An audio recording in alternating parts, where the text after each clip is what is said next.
2022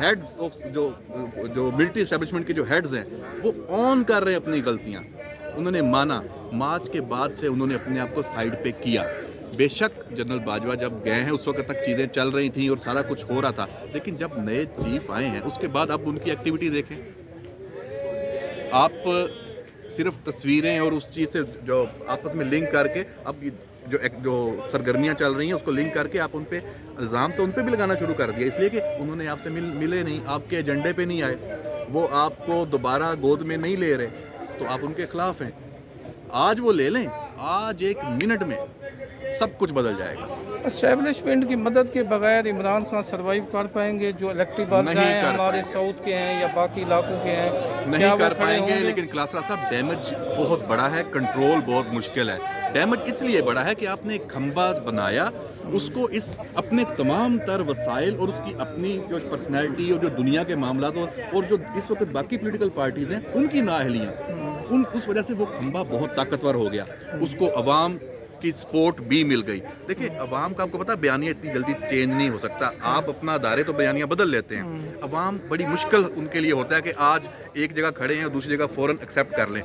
اب بہت مشکل ہے اس کو. جنرل فیض صاحب کہاں ہیں اور جنرل فیض صاحب کا کیا رول ہے اس پورے سین میں؟ What he done for country? میرا خیال ہے کہ اگر عمران خان صاحب کو آگ کیا گیا تو میرا خیال ہے کہ اس میں جنرل فیض صاحب نے بھی پھر ادارے کے ساتھ کھڑے ہو کے کوئی نہ کوئی کردار ادا کیا ہوگا. اچھا, میں یہ سمجھتا ہوں. دیکھیں ان کا جو وہ کور کمانڈر بہاولپور تھے, وہ اپنی ایک طبی جو ان کی آفیشیل ایج تھی وہ پوری کی, وہ ریٹائر ہوئے. ریٹائر اس طریقے سے ہوئے جو یہ ٹرینڈ ہوتا ہے فوج میں کہ نیا آرمی چیف بنتا ہے وہ کنسیڈر نہیں ہوتے. اس میں یہ اب بالکل نہیں, کہیں سے ہمیں کوئی ایسی چیز نہیں ہے کہ ان سے کوئی زبردستی کہا گیا. ہماری ان کی شادی دیکھ لیں, ان کی شادی ہوتی ہے بچی کی, کون کون نہیں تھا وہاں, جنرل سہر شمشاد مرزا سے لے کے جنرل باجوہ سے لے کے سارے تھے. تو اس لیے وہ اس سارے سسٹم میں موجود تھے. اب نہیں ہے ریٹائر ہونے کے بعد, اب جنرل فیض بھی ماضی کا قصہ ہے. میں سمجھتا ہوں, لیکن اوور آل آپ یہ نہیں کہہ سکتے کہ کوئی تفریق میں کوئی بہت بڑا. اچھا لاسٹلی بتائیے گا کہ امریکن نے کوئی رول ادا کیا یا رجیم چینج میں یا عمران خان کو گھر بھیجنے میں؟ کلاسرا صاحب آپ بڑے ایکٹیو ہیں فیس بک پہ. آج ایک پوسٹ میں دیکھ رہا تھا دوستوں کی, اس میں وہ لکھا ہوا تھا کہ جو یہ رجیم چینج کا جو سارا بیانیہ تھا یہ شروع ہوا تھا کہ جنرل باجوہ, پہلے امریکہ پھر جنرل باجوہ, پھر محسن نقوی صاحب پہ ڈال دیا. اور اب اس میں وہ پوسٹ میں کسی نے بڑا مذاق کیا ہوا ہے کہ اب یہ وہ وقت دور نہیں ہے کہ اختر لاوا اختر لاوا اس کو رجیم چینج کا ذمہ دار نہ ٹھہرا دیں. تو مطلب یہ تو مذاق بن گیا.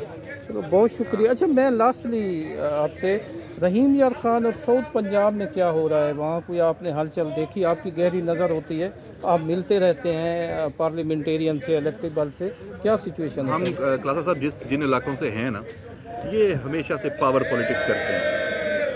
یہاں پہ آج جو مرضی کر لیں, یہاں پہ جو اشرافیہ ہے یہاں ان علاقوں کی جاگیردار ہے یا انڈسٹریلسٹ ہے, اس کا رول ہے اور رہے گا. وہ اپنی نشستیں بدلیں گے, کم و بیش وہی لوگ ہی آگے آئیں گے. یہ المیہ ہے اور یہ میں نہیں سمجھتا کہ یہ ختم ہونے والا ہے. اصل فوکس ہونا چاہیے کہ اکانومی جو اس وقت ڈالر کی صورتحال ہے, ڈیفالٹ ہے. ایسا ہم کہتے ہیں تاریخ کے نازک ترین دور سے گزر رہے ہیں, ہر وقت ہم 75 سالوں سے یہی کہہ رہے ہیں. حقیقت میں یہ نازک بھی ہے اور یہ سمجھیں کہ بس خطرناک ہے. مطلب اب کہنا نہیں چاہیے, آر یا پار والی ہے. ہم بہت ہی بری پوزیشن میں ہیں, لیکن امید یہی ہے کہ اس ملک میں وسائل بہت ہیں, اگر اس کا استعمال کیا جائے. یہ جو اشرافیہ ہے اس سے تو امید نہیں ہے. اور خان صاحب پہ ہم بہت تنقید کرتے ہیں, میں ابھی بھی کر رہا ہوں, لیکن آپ کی جو یہ پی ڈی ایم ہے, جو شریف فیملی ہے, جو زرداری ہیں, باقی ہیں, ان سے بھی امید تو نہیں ہے. اچھا امید نہیں ہے سعود سے. میں یہ مطلب لے لوں کہ سعود کا الیکٹیبل جو ہے وہ تیار بیٹھا ہے کسی نئی پارٹی کے لیے, کسی نئی گھونسلے کے لیے, کسی نئی اقتدار کے لیے, عمران خان کو چھوڑ کر. ساؤتھ کا جو ہے بالکل تیار بیٹھا ہے. وہ اشارے کی بات ہوتی ہے, اشارہ صرف اسٹیبلشمنٹ کا نہیں ہوتا, اشارہ حالات کا بھی ہوتا ہے. تو ان کو اس اشارے کی ضرورت ہوتی ہے. میں آپ کو ایک ایگزامپل مخدوم خسرو بختیار اور مخدوم شہاب الدین کی دے دیتا ہوں. دونوں کزن ہیں, دونوں آپس میں لڑتے ہیں, اور یقین جانے جیتتا وہ ہے جس کی پارٹی نے حکومت میں آنا ہو. مطلب کتنے وہ واہ عقل مند ہے. عقل مند ہے. ٹھیک ہے.